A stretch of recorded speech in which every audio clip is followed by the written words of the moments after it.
वा कसा आहे माहित आहे का? फौजीचा फक्त पैसा दिसतो, त्या मागची मेहनत आणि कष्ट हे कुणाला दिसत नाहीत.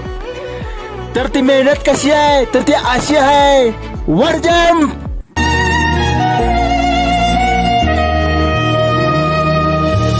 तो पल रुका ख्वाबों का कारवां और फिर चल दिए तुम कहाँ.